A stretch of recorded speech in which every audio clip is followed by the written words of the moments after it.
Welcome! Today, we're going to unpack the absolutely epic story of a titan of South Indian history, the Vijayanagara Empire. For over 300 years, this place was a powerhouse of wealth, military might, and culture, a real Hindu stronghold that shaped the destiny of the entire subcontinent. So to get a picture of this empire at its absolute peak, let's start with the words of a Portuguese traveler, Domingo Pais. In the early 1500s, he was just completely blown away. He compared its capital to Rome and said it was the best supplied city on Earth. Just imagine it, a buzzing metropolis, this incredible hub of global trade, where things like diamonds, rubies, and silks were common sights. But now, get this, just 45 years later, another traveler, an Italian named Cesare Federici, visits that exact same city. And his description? It's the complete opposite. A ghost town, empty, silent, and being swallowed up by the jungle, with tigers roaming the streets. So the big question is, how does a city as grand as Rome fall into total ruin in less than a single lifetime? All right, let's get into it. We're going to trace this whole story from the chaotic world that gave birth to the empire. We'll see its rise to a golden age. We'll pinpoint the one battle that sealed its fate, and then explore the incredible legacy it left behind for us to see today. Okay, first up, to really get why the City of Victory was even a thing, we have to look at the political map of South India in the early 14th century. And it was a mess. This wasn't just a time of turmoil. It was a full-blown existential crisis for the old order. So for centuries, right, the Deccan region was home to these powerful Hindu kingdoms. But now, they were getting hit by these relentless, devastating invasions from the Delhi Sultanate up north. And one by one, these ancient powers were weakened, they were plundered, and they were defeated. This created a huge power vacuum and a desperate, region-wide need for some new force to stand up and protect their traditions and their way of life. And it's right here, in this desperate situation, that one of India's greatest empires was forged. I mean, literally. Out of the ashes of these conflicts, a new power began to rise, and it was founded with a very, very clear purpose. In 1336, two brothers, Harihara and Bukaraya, they set up a new kingdom. And they named its capital Vijayanagara, which literally means City of Victory. You know, this wasn't just some cool name. It was a mission statement. The whole point of the empire was to be a bulwark against those northern invasions and a symbol of southern resistance.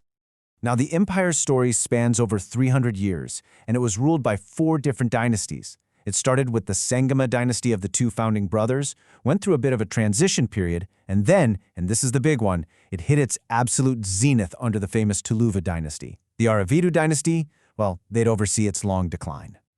And that brings us to the Golden Age, under the Tuluva dynasty's most legendary ruler, Krishnadevaraya. This guy was a brilliant military strategist, a huge patron of the arts, and the man who took Vijayanagara to its absolute peak of power and prestige. During his 20-year reign, Krishnadevaraya didn't just hold the empire together, he grew it massively. He really was the living embodiment of the empire's wealth, its military power, and its incredible cultural achievements. This was the time of unparalleled prosperity that so amazed those foreign travelers like Domingo Pais. And this just spells out his success. Krishnadevaraya was always on the offensive. He subdued pretty much every other ruler in South India, he decisively pushed back the northern sultanates, and he even expanded eastward. And at the same time, he was overseeing this booming economy, running a tight ship administratively, and commissioning these spectacular temples and monuments in the capital, Hampi, whose amazing ruins are still standing today. But, as we so often see in history, even the greatest empires can have a fatal flaw. After Krishnadevaraya, a big shift in political strategy under a later regent, a man named Ramaraya, well, he sowed the seeds of destruction. And it all set the stage for a single, catastrophic battle that would bring the Golden Age to a shocking and violent end.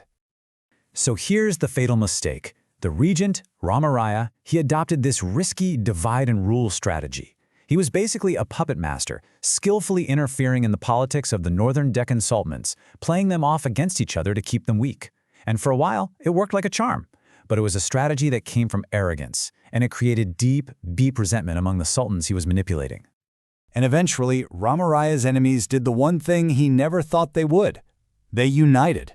The Deccan sultans formed a massive alliance and marched south. And when the armies met at the Battle of Talakota in 1565, the huge Vijayanagara army found itself at a shocking technological disadvantage. The sultans had better cavalry with faster horses, longer spears, better archers with metal crossbows, and, this is the critical part, a corps of expert Turkish artillerymen who just outclassed Vijayanagara's own mercenaries. But here's the thing. Even with those disadvantages, the sheer size of the Vijayanagara army meant it was actually winning in the early part of the battle. The turning point was a moment of shocking betrayal. Two of Rama Raya's own high-ranking Muslim generals switched sides right in the middle of the fight. This treachery let the Sultanate forces break through, surround, and capture Rama Raya himself, and then behead him on the spot. The sight of their dead leader just destroyed the army's morale. It caused a massive panic, and the battle instantly turned into a complete and total slaughter. The victorious armies then marched on the now defenseless capital, and for 6 long months, they systematically looted and destroyed the magnificent city of victory. They burned temples, they smashed countless sculptures, and they torched a city once compared to Rome, making sure it would never rise again.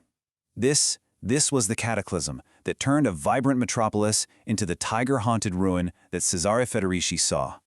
Now, the Battle of Talicota was a fatal blow, no doubt about it, but it wasn't the very end of the story. The capital was gone forever, but the empire itself, though mortally wounded, it kind of limped on for another century, a real shadow of its former self. Rama Raya's brother Tirumala, he actually escaped the battle and set up a new, much smaller capital. He founded what's known as the Aravidu dynasty, and they tried desperately to hold the fractured empire together. But it was just too weak, too divided. It was a slow, inevitable decline, chipped away by constant wars until the very last embers of Vijayanagara's power finally went out in 1646. So, if the empire ultimately fell apart, why do we still talk about it so much today? Well, it's because even in ruins, its legacy is absolutely monumental. Vijayanagara fundamentally shaped the culture, the religion, and the politics of South India in ways that are still easy to see today.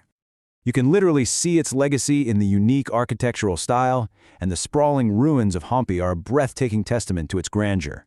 For centuries, the empire acted as a shield for Hinduism, letting the arts flourish. Carnatic music as we know it today really took shape under its patronage.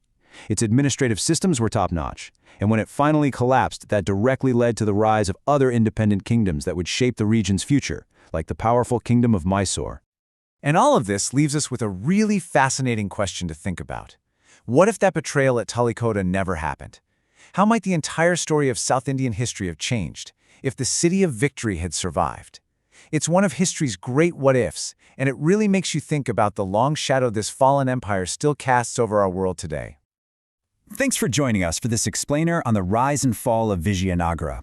To explore more key moments from the region, make sure you check out our full South Asia history playlist. And if you enjoyed this breakdown, go ahead and subscribe for more explainers that connect the dots of the past. We'll see you next time.